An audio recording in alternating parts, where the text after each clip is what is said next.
Hey everybody, HomeSliceHenry here, and in today's video, we're taking a look at a brand new Pokemon in the world of Pokemon Go, MAUSHOLD. MAUSHOLD evolves from Tandemouse, which was also released today. You can get Tandemouse through completing field research tasks, or by completing tasks in the Party Play feature. So I went out this morning with my wife, was able to complete quite a few of the tasks, traded them all, and was actually able to get a pretty decent PvP IV MAUSHOLD. MAUSHOLD is a pure normal type with the moveset of Mudshot, Swift, and your choice of Crunch or Play Rough. So without further ado, let's hop into the matches, and let's take a look at MAUSHOLD in action in the Great League Remix Cup. Hopping into the first match, picking up a bit of a tricky lead, leading Kofagrigus into Dragonite. Shadow Dragonite is just incredibly oppressive with fast move pressure against this entire team. The Dragon Claw is nearly able to pick up the knockout. I go for the Shadow Ball. Opponent is going to make a nice switch and a catch onto Steelix. Steelix is now going to be met with the newest Pokemon in Pokemon Go, MAUSHOLD. MAUSHOLD, I did choose to run Crunch, as Crunch does have the higher win rate and of course the ability to drop the opponent's defense. So that's terrific for me. They're going to fire off the Crunch. I'm just going to keep farming with MAUSHOLD. Opponent is now going to fire off Psychic Fangs. Psychic Fangs will not KO. I'm just going to look to double up on Swifts here, because this way I can pick up the knockout with the Swift, and I'll have a Swift available for the Dragonite if they decide to bring it back in. In comes the Dragonite. I'm firing off the Swift. Swift is going to do some pretty nice damage here, almost picking up the KO, and I get the snipe with Guzzlord. But in the back, my happiness is short-lived as it's Empoleon, and Empoleon is a problem. I'm going to build up past the Crunch and go for the Dragon Claw bait. Even though I am up a Dragon Tail, this is still not a good matchup. I don't have a pacing advantage, even if I do successfully bait. I am going to be shielding up the Drill Peck, looking to throw 3 and the move here. Unfortunately, the game forces an overtap and forces me to throw on alignment, and now I am in trouble, as my opponent is now at back-to-back Drill Pecks. I'm making the prediction. They're not throwing right away. They're going to do 1 in the move, so I wait the turn, switch into MAUSHOLD, and get the catch on the 1 HP MAUSHOLD, and that is going to be a winning game thanks to that catch. Let's go, as Crunch KOs the Empoleon, and I'm able to take the win. Hopping into the next match, leading Kofagrigus versus Serperior. This is a bit of an uncomfortable matchup. Frenzy Plant, of course, will hit for massive damage, but I can survive a Frenzy Plant. But they are also able to survive any potential Shadow Balls. So I will fire off the Shadow Ball. Shadow Ball is going to do some pretty nice damage. CMP tie here is a little bit IV dependent, but my Kofagrigus is the hundo, so I'm going to be comfortably winning CMP. Opponent overfarmed a bit as well. I'm able to pick up the knockout on the CMP tie. In comes Giratina, and I have 2 amazing responses to this in the back, so I'm going to save switch into the MAUSHOLD to check and see if they have a fighter in the back. Crunch is going to connect massive damage to the Giratina, and out comes their final Pokemon, which is Goodra. Goodra, I'm just going to be spamming out Swifts here. As I mentioned at the start, this can learn Play Rough. I chose not to run Play Rough because Crunch does have the higher win rate, and just the ability to debuff is quite nice, especially considering that MAUSHOLD isn't going to be outputting a tremendous amount of damage. Good energy awareness there by my opponent, as they're not going to let me make it to a 3rd Swift, but now I can just send out the Guzzlord. They have a lot of energy on the Goodra. I want to respect a potential nuke move, so I will shield it. It only ends up being the Aqua Tail, but shielding there still ends up being a pretty nice decision, as with the Dragon Breaths, even the Aqua Tails will add up over time. So now my opponent is going to send in the Giratina. Shadow Ball does not KO here, and even if they have Dragon Pulse, I can just farm down with the Coffin. It's just going to be the Ominous Wind, so I get the farm down with the Guzzlord, and that will be game over. Hopping into the next match, oh, what an amazing lead. Kofagrigus versus Defense Deoxys. Opponent save switches to Typhlosion, and I decide to stay in here and go for the Dark Pulse. My goal is I want to try and force shields from the opponent and potentially go for a Thunder Punch catch and a sneak onto the Guzzlord. Let's go. Okay, we catch the Thunder Punch. That's absolutely terrific. They're at the Blast Burn. Blast Burn doesn't knock out here, but I decide to commit the shield because if they bring back in the Deoxys, I can get some nice value out of the Guzzlord. Are they going to send it back in here? If they do, I'm going to be quite happy.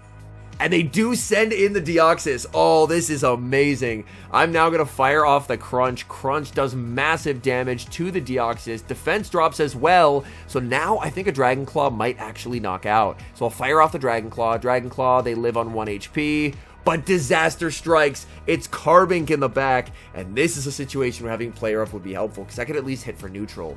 If I get a Crunch debuff on the first, maybe I have a chance, but I don't get a Crunch debuff on the first. And the game stuttered there quite a bit. The game was really stuttery all morning. It made it a lot more difficult to play than it should have been. I'm going to keep firing off Crunches, but unfortunately, they have a Psycho Boost loaded on the Deoxys. And even though I do get the defense drop there, I just can't do enough damage to this Carbink. The Carbink has too much of an energy lead. I only have 2 Shadow Claws residual on the Cofagrigus, so this game is just 100% over. They can fire off their energy, and then at some point they're going to combo play me with the Deoxys. I predict they're going to farm more, but they do it instantly. Nice job by my opponent. I don't get the prediction correct. I just take too much damage here. Carbink farms down, and unfortunately we do not win that game. We move to the next match, Cofagrigus versus Hakamo'o. 1 Dragon Tail and a switch by my opponent into Walrein. Part of why I did want to use the Cofagrigus as my anti-fighter, as I feel like Cofagrigus just has a tremendous amount of neutral play across the board. And also, I felt like I was seeing a ton of Deoxys leads. I did run into a couple Deoxys leads. The funny thing was, is they often had Mandibuzz in the back, and Mandibuzz just absolutely crushes MAUSHOLD, so that can end up being a bit of a tough situation to be in. Now, back in comes to Hakamo'o, and I'm not running Play Rough, but my opponent, of course, does not know that because I haven't revealed moveset. So I'm going to overfarm a ton of energy to bluff like I have a bigger move, and it works. I actually get the shield from my opponent. Let's go. They're going to fire off their move. I'm not shielding MAUSHOLD at all. They go for the Dragon Claw, a switch to the Magnezone, but I don't react in time. I think I looked away from my screen briefly, and then when I looked back, I was swifting a Steel type. Definitely not ideal, but I still should be in a very good position. Great charge attack timing from my opponent. I'm going to commit the shield on the Guzzlord as they go for the Mirror Shot. I can farm, switch to the Cofagrigus to catch a potential Wild Charge. If it's the Mirror Shot, I can farm down. If it's the Wild Charge, then I can just farm down with the Guzzlord. And Guzzlord's energy is so valuable in this endgame. Hakamo'o, whether they go for Dragon Claw or Brick Break, the game is over. They probably go Dragon Claw because it is cheaper and they want to get to 2. But after 1 more Dragon Tail, they're now in a range where Dragon Claw will actually knock out. So I can grab the shield and then safely pick up the knockout with this next Dragon Claw. So got a little bit scary towards the end because I wasn't quite sure where Hakamo'o's energy was at, but we are able to secure the win. Hopping into the next match, Cofagrigus versus Carbink. This is not the greatest matchup in the world, but considering I have a Guzzlord in the back, I should still be pretty happy that I'm seeing this here, because of course this is Guzzlord's worst nightmare. The Shadow Ball will connect, doing substantial damage. Nice overfarm there by the opponent as they'll fire off their energy right before I make the move, and they do go for the Moonblast. Luckily, I do not get the Moonblast debuff there. I'm going to overfarm quite a bit and then fire off the Shadow Ball. Shadow Ball, I think, will be able to pick up the knockout. No, the Carbink lives on 1. The Giratina Origin safe switch will be answered with the Guzzlord. The safer mon to bring in would have been MAUSHOLD, because MAUSHOLD does have the double resist, but in the moment, I saw Dragon, and I did go into the Giratina. They're low enough on the Carbink that I can just Dragon Tail it down, so they're forced to bring in their final Pokemon, which is going to be Poliwrath. Poliwrath, a problem for my backline, but I have so much energy on the Guzzlord. Unfortunately, I'm not getting a 3rd Dragon Claw. I'm going to get very close, but 3 counters will in fact knock me out here, and it does. I don't get that move. I still do have Cofagrigus though, and it's going to be a bit of a pain to try and farm it down. So I get a little bit of energy on MAUSHOLD, I switch into the Cofagrigus, I don't get the catch, but I'm able to force the shield. I should be able to make the Dark Pulse here. I make the Dark Pulse, beautiful catch by my opponent as they catch the Dark Pulse, and now if they have Dynamic Punch on the Poliwrath, this could get a bit awkward. I'm going to send in MAUSHOLD, I'm not quite at a move yet. I am going to commit the shield. Do they have Dynamic? No, they do not. It's just Scald, and Scald will not KO MAUSHOLD. MAUSHOLD is about a 1900 stat product, so its stat product isn't terrible, so I can survive the neutral Scald relatively easily, make it to the Swift. Swift KOs the Poliwrath, and that's game over. We see a familiar lead in the next match, Cofagrigus versus Defense Deoxys. I actually lost this lead last time, so my goal this time is to not lose after winning lead this hard. Opponent is going to safe switch into the Goodra. I could have just sent in Guzzlord right away, and I think maybe I should have. I end up banking a bunch of energy and just sending in the Guzzlord, because my thought is Guzzlord is going to be the wall to energy from Goodra, and now I have energy stored everywhere. I have energy on the Cofagrigus, and I have energy with the Guzzlord. Now, Guzzlord, I'm not going to make 2 crunches, but I can make 2 Dragon Claws. And 2 Dragon Claws should do slightly more than a crunch, if I remember correctly. So I will go for the double Dragon Claw here. So Dragon Claw number 2 is going to connect. And that does some pretty nice damage. And now I am going to be bringing back in the Cofagrigus. With Cofagrigus, firing off the Shadow Ball. A Shadow Ball I know will knock out. And Dark Pulse, I was a little unsure as to whether it would KO. That fully KOs. In the back, it's a Charm Alolan Ninetales, and I think I'm good here. I can force the shield with the Shadow Ball, and there's no way that MAUSHOLD can't make it to 3 Swifts before I get Charmed down. So I'm going to bring in MAUSHOLD and start spamming out these Swifts. So Swift number 1 is not going to be enough to pick up the knockout. Opponent is going to let that through, and I'm going to keep farming. And suddenly I realize, if I'm not 2 mud shots off, I actually lose this game. There's no way. I have to be 2 mud shots off, and I'm just short of the energy. MAUSHOLD could not survive the charms to make 3 Swifts. Come on, MAUSHOLD. Oh my goodness. Alright, we move to the next match. Cofagrigus versus a non-Shadow Quagsire. That's a bit of a surprise. When we see Quagsire, we almost always see the Shadow, but this is actually a non-Shadow Quag. And there are non-Shadow Quag who's shielding a Shadow Ball, even more surprising. I'm not going to be shielding here. They go for a Stone Edge, and I'm going to send out MAUSHOLD. As ideally, I do want to try and bait out a fighter if there is one back there. I will commit the shield. They build up to another Stone Edge, and they just keep Stone Edging things. They are not using their Aqua Tail. Opponent going to send in a Powder Snow Alolan Ninetales, and considering I have Guzzlord in the back, I am incredibly happy to bait this out. I'm farming up with MAUSHOLD. Unfortunately, the game is stuttering like mad again. Game, please just function.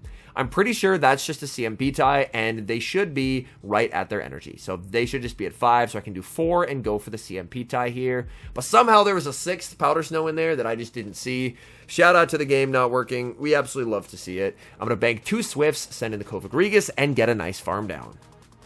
They're going to send back in the Quagsire. I'm trying to make it to the Dark Balls, but they're going to get to the Aqua Tail. And I think this just knocks me out. The Aqua Tail. Oh, it doesn't knock me out, but I clicked the wrong move. I clicked the Dark Pulse. Surely they're shielding this. They don't shield it. And now I may have just thrown the game because a Shadow Ball basically would have knocked out there. So now they still have a Quagsire left in the back. In the back, it's Poliwrath. Uh-oh. This could get a little bit awkward here. I'm going to be farming up, firing off the Dragon Claw. Unfortunately, there's quite a bit of lag, and I'm going to switch and fire off the Swift on MAUSHOLD. Firing off Swift number 1. It ends up being a CMP sack swap there, so I don't get the second Swift, which is a little unfortunate. I can make it to the Dragon Claw and pick up the knockout. But here's the thing. If they can make an Aqua Tail, I think Aqua Tail KOs me. And then if they do, I threw the game by not Shadow Balling, and there it is. With a fraction of HP, they knock me out with the Aqua Tail, and if I just click Shadow Ball, I instantly win that game, but unfortunately, it ends in a loss. We get the same lead in the next match, but this time it is going to be the Shadow. We are leading Cofagrigus versus the Shadow Quagsire. I'm just going to farm up and fire off the Shadow Ball again. Shadow Ball, Quagsire will commit the shield. They built up to a potential Stone Edge, although the more typical play pattern would be to just spam out the Aqua Tails. In comes MAUSHOLD. I'm just going to farm up energy with the MAUSHOLD and fire off the Swift as they actually play to the CMP tie. Swift is not going to KO. Swift is an okay move, but realistically, it's never going to do amazing damage, even though it does get same type attack bonus. They go for the Aqua Tail, and they're going for Aqua Tail number 2. I know this does not knock out, so I'm just not going to shield. I'm going to force them to stay in and get KO'd or switch out. They switch into Superior. I'm only getting 1 move, so I figure I may as well fish for the 30% crunch debuff chance. I go for the crunch, but I don't get the debuff. That's a little bit unfortunate. In comes Guzzlord, and with Guzzlord, I think that they could have a potential dragon in the back. I've seen this before. Quag, Superior, and a dragon. So my plan here is I'm actually going to go for a double shield and a full farm down play. Because if I'm hard reading that it's a dragon like Goodra in the back, Goodra was what I was thinking of at the time, then I'm just going to double shield and try and leave with a truly insurmountable energy advantage. So if it's something like Goodra, I'm just going to make it to way too many moves. And they switch out. They switch into Quagsire, denying the farm down. I can just Dragon Claw and knock out the Quag. I'm down a shield, but I have so much energy. What is that final Pokemon going to be? And it's a Shadow Magnezone, and this game is over. This is a win. I have too much energy for the Magnezone to deal with. They're unable to even make a Mirror Shot before I make this second Crunch. So I will fire off the Crunch. That does huge damage. Switch to Cofagrigus. The 2 Shadow Claws KO with the defense drop. and the opponent resigns the match. Hopping into the next match, we see a familiar leading Kovagrigus versus Carbink. Now, Carbink, definitely a nuisance for the backline, so this is definitely where I have to see it. I'm farming up a ton of energy and going to fire off the Shadow Ball. It's unlikely they're going to be shielding. Shadow Ball is going to connect. That does some pretty nice damage. A Moonblast would hurt quite a bit, so I will commit the shield. Moonblast, I think, might knock out, but they Rock Slide bait me, and this is a little bit awkward. I'm farming up, going for the CMP tie. I need this to knock out. If it doesn't, they're making another Rock Slide here, and they live on one. Oh, that is so bad. That is so bad. I'm going to snipe with a Mud Shot from MAUSHOLD, but now if they have a fighter in the back, I just lose. And there it is. There's Poliwrath. I'm just getting swept by Poliwrath, so I'm not going to waste time, and I resign the match. Hopping into the final match, leading Kovagrigus into Mantine, a type-neutral matchup, which Kovagrigus is very happy to see.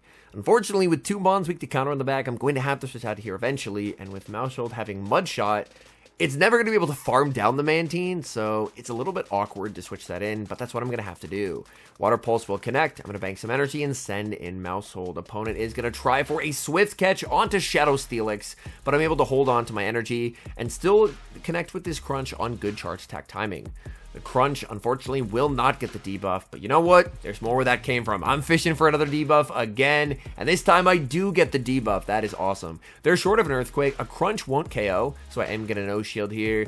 This Steelix is on Heavy Slam, which gets same type attack bonus, and that actually does KO. I look for the farm down, but it's Steelix living on 1 HP to make the move. I don't want to go down a shield, so I am instead just going to leave it all up to Guzzlord, but the Mantine has so much residual energy. They're very low, though. I might be able to snipe it with 1 Dragon Tail. It's Shadow Magnezone in the back. Now, Shadow Magnezone, I'm just going to be firing off this Crunch. Crunch is going to do some pretty nice damage. The opponent lagged by 1 turn on Bring in there, so I was able to just throw on 12, which would typically be alignment. I'm calling the bait here. It is just going to be the Mirror Shot. I keep farming. In comes the Mantine. They try and go for the move, but the Dragon Tail KOs. The Wing Attack went through instead of the move, and now this game that I thought was completely over ends up being a win as I can shield the Wild Charge and take the win with my Guzzlord.